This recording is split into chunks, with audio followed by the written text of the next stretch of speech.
यहाँ पर अहम खबर आपको दें, अफगान तालिबान रजीम की पाक अफगान सरहद पर बिला इश्तियाल कार्रवाइयां। दरअसल काबुल एयरपोर्ट पर भारत का एक विशाल विमान उतरा है जिसमें 20 टन क्रिटिकल मेडिकल सप्लाई है और ये महज दवाइयां नहीं है, ये अफगानिस्तान के भविष्य यानी वहां के बच्चों को बचाने का एक महाअभियान। पाकिस्तान और अफगानिस्तान से ज़्यादा बेहतर इंडिया और Afghanistan. I look at in the third person, हम वहाँ बैठ के थर्ड पर्सन से देखते हैं तो ऑब्वियसली अफगानिस्तान हमेशा इंडिया के फेवर में है, उसे समहाउ पाकिस्तान से तो प्रॉब्लम है, ये तो अग्री करने वाली बात है ना। काबुल के बाजारों में और सोशल मीडिया पर भारत की तिरंगे वाली उन पेंटिंग्स की तस्वीरें वायरल हो रही हैं और ये सॉफ्ट पावर का वो नमूना है जिसे करोड़ों डॉलर खर्च करके भी हासिल नहीं किया जा सकता है। और उसका लेके खड़े हैं डोरियां हिलाने वाले और वो इसराइली हैं। तो इसराइल और इंडिया मिलके इस वक्त खेल हमारी जो इकोनॉमी है वो it's going down the drain, बहुत बुरे हालात में है और खतरा अब कुछ बढ़ता जा रहा है। गुज़श्ता रात भी उन्होंने सुरंग बनाकर बारूदी मवाद उसमें रखकर एक शरारत की। साथियों, एक और बड़ी खबर सामने निकल के आ रही है कि भारत और अफगानिस्तान एक बार फिर से एकजुट होते हुए नजर आ रहे हैं। यानी कि भारत ने एक बार फिर से अफगानिस्तान को दवाइयां सप्लाई करी हैं जो कि वहां के बच्चों के लिए काफ़ी ज़्यादा ज़रूरत थी उनकी, और जिनसे उनका अब आगे इलाज होगा। यानी कि अब भारत और अफगानिस्तान की दोस्ती देख करके एक बार फिर से पाकिस्तान को काफ़ी बड़ा सदमा और झटका लगा है। और इतना ही नहीं, अफगानिस्तान के अंदर भारत माता की जय के नारे भी लगाए जा रहे हैं। इससे साफ तौर पे यही जाहिर हो रहा है कि पाकिस्तान की इस समय कितनी ज़्यादा जली पड़ी होगी कि उसका ही मुस्लिम ममालिक मुल्क जिसको उसने बड़ा किया है शुरू से लेकर के अभी तक, और वो भारत का साथ देता हुआ पूरी तरीके से नज़र आ रहा है और इस समय पाकिस्तान के खिलाफ होकर के खड़ा है। और भारत अफगानिस्तान के साथ मिल करके इनकी ही बैंड बजाते हुए हर बार नजर आ रहा होता है। धरती से एक ऐसी तस्वीर सामने आई है जिसने पूरे दक्षिण एशिया की राजनीति में हलचल मचा दी है। एक तरफ दुनिया के बड़े बड़े मुल्क अफगानिस्तान को उसके हाल पर छोड़कर किनारे हो गए, वहीं दूसरी तरफ भारत ने एक बार फिर साबित कर दिखाया कि दोस्त वही है जो मुसीबत में काम आए। दरअसल भारत के विदेश मंत्रालय के प्रवक्ता रणधीर जायसवाल ने अभी एक बड़ी जानकारी एक्स पर पोस्ट की है। दरअसल काबुल एयरपोर्ट पर भारत का एक विशाल विमान उतरा है जिसमें 20 टन क्रिटिकल मेडिकल सप्लाई है और ये महज दवाइयां नहीं है, ये अफगानिस्तान के भविष्य यानी वहां के बच्चों को बचाने का एक महाअभियान। अब सबसे महत्वपूर्ण बात, ये सिर्फ आखिरी खेप नहीं है। उन्होंने अपने ट्वीट में साफ लिखा कि मोर कंसाइनमेंट्स आर अंडरवे, यानी कि अभी तो ये शुरुआत है। भारत की नीति इंसानियत पर टिकी है। जब अफगानिस्तान में तालिबान का शासन आया तब दुनिया को लगा कि भारत अब पीछे हट जाएगा, लेकिन भारत ने अपनी डिप्लोमेसी को लोगों से जोड़ा। भारत ने कहा कि हमारी दोस्ती अफगानिस्तान की जनता से है और जनता भूखी या बीमार नहीं रहनी चाहिए। यही कारण है कि आज काबुल के बाजारों में और सोशल मीडिया पर भारत की तिरंगे वाली उन पेंटिंग्स की तस्वीरें वायरल हो रही हैं और ये सॉफ्ट पावर का वो नमूना है जिसे करोड़ों डॉलर खर्च करके भी हासिल नहीं किया जा सकता। ये बहुत बड़ा दहशतगर्दी का हमला हुआ, जवान जो शहीद हुए मलबे तले दबे हुए थे, बड़े परेशान कुन और बड़े दिल दहला देने वाले मनाजिर थे। पाकिस्तान को अपना बैकयार्ड समझता रहा, लेकिन आज स्थिति यह है कि अफगानिस्तान के लोग पाकिस्तान पर भरोसा करने को तैयार नहीं है। पाकिस्तान ने हमेशा अफगानिस्तान में अस्थिरता का फायदा उठाना चाहा, जबकि भारत ने वहां अस्पताल बनाए, संसद भवन बनाए और अब दवाइयां भेज रहा है। ये पहली बार नहीं है। आज हम इतिहास देखें तो भारत ने पिछले 2 सालों में हजारों मीट्रिक टन गेहूं भेजा ताकि अफगानिस्तान में अकाल जैसी स्थिति न आए। भारत ने वैक्सीन मैत्री के तहत लाखों डोज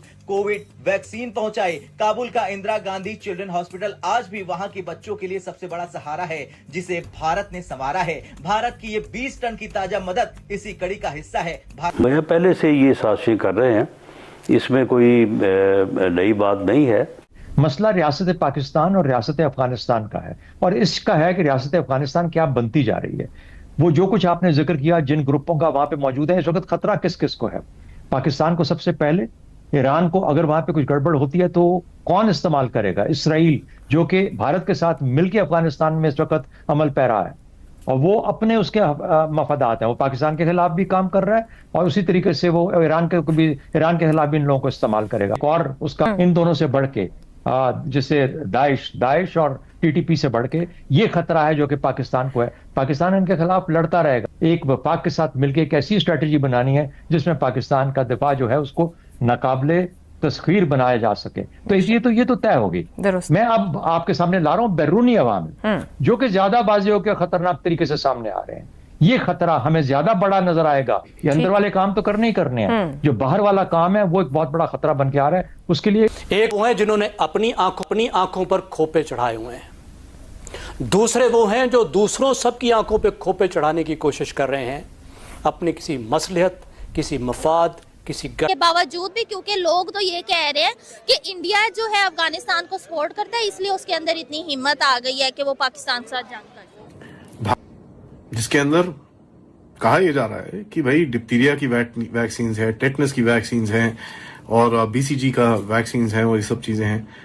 बहुत बड़ा असाइनमेंट गया है, ठीक है, पैक पूक्ड एकदम इंडिया का फ्लैग लग के अफगानिस्तान बहुत सारी चीजें गई हैं। बेसिकली हमारी जो इस वक्त हमारी जो रियासत है मुकम्मल तौर पे ये IMF की गिरफ्त में है और वो डिक्टेट करते हैं। वो इनको हमारी जो इकोनॉमी है वो it's going down the drain, बहुत बुरे हालात में है। और पाकिस्तान का सबसे बड़ा इशू ये है कि there is no governance in Pakistan. Pakistan super powers के काम आता है, वो पाकिस्तान को चलाते हैं। अब मैं छोटा सा एग्जांपल देता हूं। पाकिस्तान का जो बजट है, ये लोग खुद मुख्तारी की बात करते हैं ना, ये दे टॉक अबाउट सोवरेनिटी, जिसको हिंदी में हम लोग संप्रभुता कहते हैं जी। तो there is nothing wrong with it. Humanity, इंसानियत तो दिखानी चाहिए ना। I mean besides word Pakistani and obviously हम पाकिस्तान की साइड पर हैं, but as an human I think there is nothing wrong with it. हम बाहर के न में रहते हैं, हम मिल के रहते हैं, ना हमें अफगानियों से प्रॉब्लम है ना हमें इंडियन से प्रॉब्लम है। मेरे बचपन की दोस्त हिंदू है, सिख है, जिस तरीके से क्या नाम है यहाँ पे है, पाकिस्तान में आई, मुझे थोड़ी बहुत रेसिज्म यहाँ लगती है। आपस के लोगों में इतना रेसिज्म है, कराची वालों को नहीं एक्सेप्ट करते लाहौर वाले। साथियों, एक दफा और बड़ी न्यूज़ जो है और कहा जाए गर्व की बात जो है वो भारत के लोगों के लिए नज़र आ रही है, जिससे साफ तौर पे दिखाई दे रहा है कि भारत चाहे दुश्मन हो चाहे दोस्त हो, हर एक के लिए सामने आके मदद के वक्त खड़ा होता है। अब यहाँ बात हो रही है अफगानिस्तान की। अफगानिस्तान को पिछली बार भी जो है भारत ने दवाइयाँ जो हैं वो दी थी और अब की बार फिर से जो है वो फर्स्ट एड जो है वो दिया गया है अफगानिस्तान को। वहाँ के बच्चों के लिए जो है वो दवाइयाँ भेजी गई हैं जिनसे उनका इलाज होगा। और इतना ही नहीं, ये जो है वो बहुत ही अपने आप में भारत के लिए बहुत गर्व की बात है कि उसने इतने मासूम से बच्चों की वहाँ के जान बचाई है। और वहाँ वैसे भी आप जानते हैं कि कितनी ज़्यादा दवाइयों की किल्लत है और क्या चीज़ है क्या नहीं है। और ये चीज़ देख करके सबसे ज़्यादा दिक्कत और जो है जलन वो सबसे ज़्यादा पाकिस्तान को होती हुई नज़र आ रही है कि कैसे एक मुस्लिम ममालिक मुल्क जो है वो भारत हिंदुओं की मदद लेता हुआ नज़र आ रहा है, और वो भी हमारा कट्टर दुश्मन, वो भी भारत, और हमारा सो कॉल्ड ब्रदरहुड जो जिसको हमने शुरू से लेके बचपन से लेके अभी तक की बड़ा किया है, पाला पोसा है, अफगानिस्तान भारत की मदद ले रहा है। और दोनों मिल करके एक हो करके हमारे यहाँ धमाके और हमले भी एक साथ करते हैं। तो ये देख करके गहरा सदमा जो है इन पाकिस्तानियों को लगा है और एक के बाद एक जो है वो झटके इन पाकिस्तानियों को लगते जा रहे हैं कि भारत और अफगानिस्तान की दोस्ती आखिरकार इतनी अच्छी और गहरी कैसे होती चली जा रही है। दोनों मिल करके एक ट्रेड भी करते हैं, हर चीज़ करते हैं, मुलाकातें होती है, बातचीत होती है, सब कुछ होता है। और ये देख करके इनको ये बिल्कुल हजम नहीं होता है कि एक मुस्लिम ममालिक मुल्क दूसरे मुस्लिम ममालिक मुल्क के कैसे खिलाफ जा सकता है और उसके खिलाफ कैसे प्लानिंग प्लॉटिंग करके उसके यहाँ धमाके और हमले कर सकता है। बाकी आप सबकी क्या राय है कमेंट बॉक्स में ज़रूर बताइएगा।